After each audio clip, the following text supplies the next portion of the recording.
I'm walking in. Thanks for the call. Is he coming down the hall? Jim. All right, thank you, Andy. I appreciate it. We got Brian Johnson from AC/DC coming in. Sam? He's on his way. He's done on the other show. So Howie? Yeah, Howard Stern. What you doing? I assume. Thank you. Thank you. You said Stern. I wouldn't have known. Yeah, we thought David Stern had a fucking basketball show here. So do you have is your camera charged and stuff? Oh, yeah. And look at this. Extra tape. Hey, Tape. Really fast. It's not my camcorder. Where you at with Obama being over there with the tornadoes? Is he supposed to run home? He said he was going to visit, when he gets back or something. Is that okay, though, or no? No. Should he be over here? It's pretty huge, but I don't know what the president could do. I could... What the hell is that? I could bash him and shit, but, Keep the door open. Where's Brian Johnson? He's coming right now. This way? Them laughing. Okay, I don't want to fuck with I that. see Roland. All right, here's Brian Johnson. I was going to do something else. Roland. He's right here. I see a girl. Oh. I see. Yeah, thanks. The girl. Oh. You have to hit record, too. Oh, Jimmy's camera is being turned on. Look at that. That's him right there. That's the guy. Bring him right in. Make sure he doesn't move too far to the right or you're going to lose your... He's fine. And you move over. No, this way a little. Okay, that's good. There we go. All right. Now, come right in. We don't care about noise. Oh, Brian Johnson live in studio. What's up, Brian? Hello, sir. Are you all right? Oh, great. Much better now. I don't talk in this accent normally. No? I talk like this regularly. Of course you do. How are you doing? Sit down, buddy. Hey, what's up, Brian Opie? Nice to meet you finally. Man, a fucking rock legend right here. No. Oh, yeah, no. No matter what you say, you are, sir. Well, thank you very much, Absolutely. Yeah. Amazing. This morning. No? Well, I met a couple of the old boys last night, and Oh, yeah. Tip a few back, did you? we did. We knocked a few sherbets back, and it was just lots of fun. Yeah, we're just telling lies and stuff that guys do. Do you ever get sick of the rock star life? You ever get bored with it? Well, not really, because I don't do it. I just I usually at home I go racing, a lot with a team, and you're just one of the guys when you go racing, and I just enjoy the being the excitement of the racing and all that, and then every now and again I got to come out and do stuff like this, and it just takes us all by surprise. Yeah. And when people are going, hey man, sign this, man, hey man, you, and I'm sitting, I'm going, yeah. I get quite embarrassed by the whole thing. Really? Because I'm just... You're just a regular guy, right? Wait, you forget you're the lead singer of AC/DC? And, well, no, it's not. It's just, all the boys are the same in this band. Yeah. It's the celebrity we kind of stand. It's lovely for people to enjoy your music and think that you're the best at what you do. That's fantastic. That's what you aim for in life. But what you're never prepared for is the kids outside the hotel, and you're going, oh, shit, I can't go out for a burger. But we're getting followed by everything. And it's all great, but it becomes, well, at my age, I just am kind of... But we were watching some clips from, live from River Plate. And when you look at the crowd, it is astounding. Yes. The amount of people, and it looks like liquid. They are just undulating. I was seasick. Yeah, right? I don't doubt it. But when you see that from the stage, you have to know, holy shit, I guess we're pretty damn popular, so you're going to be signing some shit when you go out. Yeah, I tell you, that was, the audiences around the world for us have been just totally spectacular. And, amazing. And I know every act turns on and says, yeah, I want to thank my fans, are the best in the world. Well, that's a generic answer. These guys, the AC/DC fans, the things they do to get there. If you look at the outtakes, some of these 1,200 kilometers with his son hitching, but that's not just with them. They really are the most fascinating fans in the world. I cannot believe them. You'll see them, the same guys in Japan, and you go, what the hell are you doing here? I took 2 weeks off from work, and my grandmother lent us the money. What's unique about it? If you look at a lot of bands that have been around as long as you guys have been around, right. You'll notice their audience has gotten older, less energetic. Sometimes you go to a show and see a band that's been around for a while, and it's like, Oh, great. You fucking grandmas out in the audience. Your audience is moshing. They're fucking going insane. No, I got to jump in with that thought because they're making new fans. That's all the what time. I mean. Yeah, a lot of bands, their fan base stops. Yep, and the crowd gets old with the band. But something with AC/DC, there's still very young fans. We are fascinated looking at the audience. We see 3 generations. Wow. Yeah. And I think one of the things is because we'll keep bringing out new albums. A lot of these older bands don't bring out any more new albums, you know, and they're great bands, but I think if you bring out fresh material all the time, it gives them something to say, well, I bought this, you know, I got this, I didn't get it off me dad. Yeah. This isn't me dad's music, this is my music.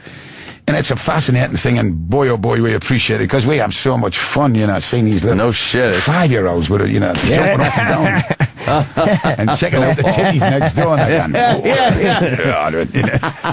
You're only 5 kids. Leave it. It's expensive. Giving you a very lucrative, good life too, which is nice, right? You can kind of do what you want to do in life and never have to worry again. Well, we can, and it's, you know, that's the very lucky bit. You know, you can do what you want, and my indulgence is just more the cars. And you love the cars, man. I do. You are a car guy. I just since I was a kid, though, you know. But now I'm lucky enough to get a chance to race cars, which is it's an expensive hobby, and I realise that. And but that's all I do. I mean, you can never see me on the end of a fishing pole. I don't have a boat. I don't play golf.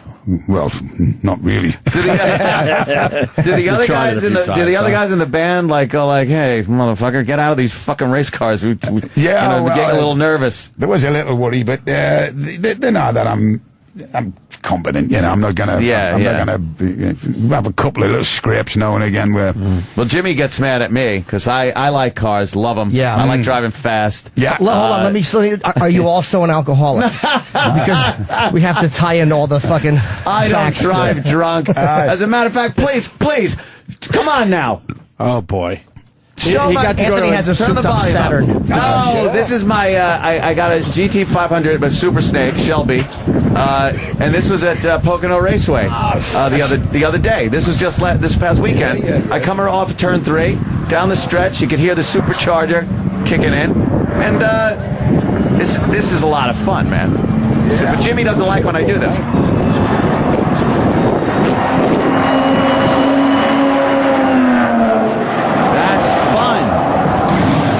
That's another car starting up.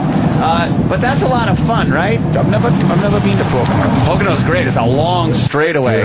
Watkins Glen. Tri-oval. I've done Watkins Glen up in New York, and that's one of my favorites.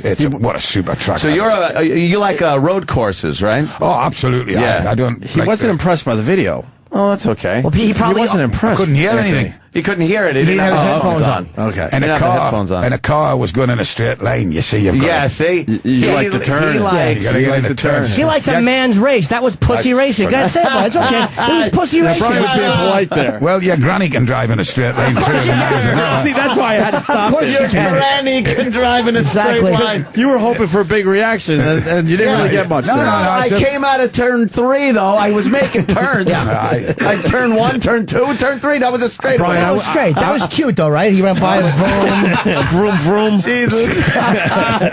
Whoops. See, Brian likes turning. Yeah, you gotta see them in the corners and all that, and especially that's a 500 GT. You said, GT 500. It's been Super Snake and worked. I had a Kenny Bell kit put into it, so it's about 800 horsepower. Now. Yeah, it's got a lot of torques in that car, and you've really got to treat them gentle. I just got a Lola T70 Mark 1, which is a 1965 Can-Am car, and that's like, when you drive that, it's like fucking an alligator with a headache. That you really got to take care. That can come out from under you real easy. Yeah, it really can, mate. Dude, can I say something about this book? I have no interest in cars. So when I first saw this book, I drive them, but I don't care about cars. It's going to turn into a compliment. No, it's not a bad thing. It's like I looked at it, I'm like, it's a book about cars, all right. Jimmy's a poofta. I started, I opened the book, and the fucking first thing is about when he's a kid, and you talk about how the first time you jerked off was like in an army truck, and I was fucking hooked.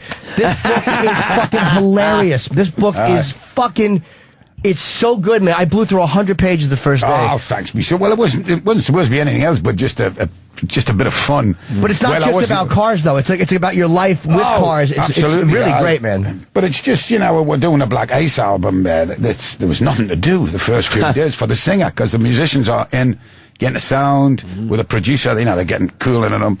And so one of my friends said, Brian, you tell great after dinner stories. Why don't you write them down? And I said, well, I can't remember anything. I mean, memories. Except when I think of cars. If I think of a car going, when I had the Hillman Hunter, oh, jeez. And I could remember going out in it, going, seeing the lads, which pub it was, and it was the strangest feeling. Holy shit. So I just started writing about cars, which brought the memories back to us. And with other boys in the band and, different things, it's like, Phil, when he's a car fanatic, and when he had his first Ferrari, and he's as mad as a March hare. Phil, when he's driving, as I say in the book, when he's driving, he treats the other road users as his entertainment. Wait, is he the one that nobody wants to drive with? Absolutely. Terrifying. The lines. Terrifying. I wrote the line down. It was fucking made me so happy. You said people make excuses to avoid getting in the car. Like yours was, sorry, I got to stay home and rearrange my fridge magnets. and Angus's was that he'd forgotten the riff to Highway to Heaven and had to practice it. This fucking book is really funny, man. Thanks, man. That's nice of you. That's really good, man. See, it's true though. You do remember things based on like the cars that you've had in your life. Sure, so I do. it's a great way to put down like your memories of your past and growing up and everything. You remember how much money you had, even. You're sitting again. Oh, I remember I was really broke. Yeah, I couldn't put gas in the thing. Yeah, I couldn't put gas in it, and and I was next door neighbour's car with a tube because I didn't like him. Siphoning. Getting a bit enough to get us to work the next day. Yeah. But it was like that. At times, how many guys have gone into gas stations and say, half a gallon, please. Yeah. Oh, yeah. That's what we had to do. Half a gallon. Yeah, give me $1's worth or something. There's a funny part crawling underneath the car with a hammer because your starter motor's stuck. You have to bang on the starter motor. Yep, you had to do that. Just broke. You couldn't get a new starter. No, couldn't afford that. Exhaust pipes, with old cans and some wire hanger and anything, just anything to keep that bugger on the road. Just keep it running. But it's everybody had to do it. We weren't all born with a silver spoon in our mouth. We didn't. In America, I find it quite amazing when I see a 16-year-old girl in a 500 Boss Mustang with her iPhone things in. Good. And she's texting, and you're going, Jesus Christ, do you know what's under the hood of that motor? And she's probably texting him, ironically enough. And then you see them, obituaries. Carly Thompson, who was the bright light of such and such school, had an accident the other day. What happened? Well, she, once again, with American cars, she tried to turn a corner. Well, no, American cars aren't good at that. Especially these big powered ones, unless you get a you gotta watch her. Unless you get it roushed up. You get an aftermarket. But you gotta. Vipers were. You had to be really careful in those things. I mean, I drove one at Mid-Ohio racetrack just to test it. That thing just snapped out every and will come right out on you. It was the worst.